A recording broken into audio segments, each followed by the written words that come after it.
Today I'm going to show you how to easily create a perspective bending effect in Adobe Photoshop. The first step is unlock the background layer. Press Ctrl+T to select the Free Transform tool. Right-click inside the Free Transform box and flip horizontal, and then hit Enter or Return on the keyboard. Press Ctrl+J to duplicate the layer. Press Ctrl+T to select the Free Transform tool. Right-click inside the Free Transform box and rotate 90° counterclockwise. Now, put my image here. And make sure that this aligns at the edge. As you can see here, it doesn't go outside or it's inside, something like that, exactly in the place. Hit Enter or Return when you're finished. Open your crop tool. Drag left side handle to crop it. Hit Enter on the keyboard. Select your polygonal lasso tool.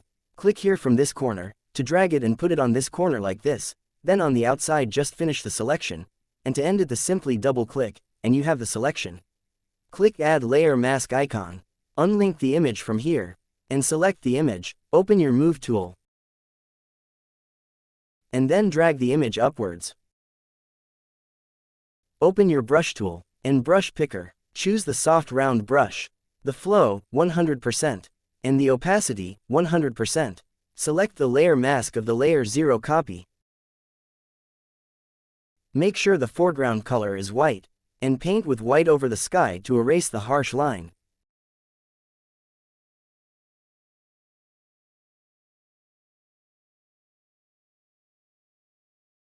Go to Filter, Blur, and Gaussian Blur. The Gaussian blur depends on resolution of your image. I think 4 pixels looks good. Then click OK. Press Ctrl+J to duplicate the layer. Move the layer copy below layer 0, and then right-click on the layer mask and choose the Apply Layer Mask. Double-click on this and rename it Reference. Select the top layer, create a new layer, and rename it to Shadows. Decrease the opacity to 20%. Click the foreground color, and make sure black. Then click OK. Hold Ctrl and click on the thumbnail of the reference layer to make a selection. Paint with black to create a shadows. When you're finished, go to Select and Deselect to remove selection. Create a new layer, and rename it to Highlights. Increase the brush opacity to 50%, and the foreground color, choose white. Then click OK. Just like the last time, let's create the selection, so hold Ctrl and click on the thumbnail of the reference layer to make a selection.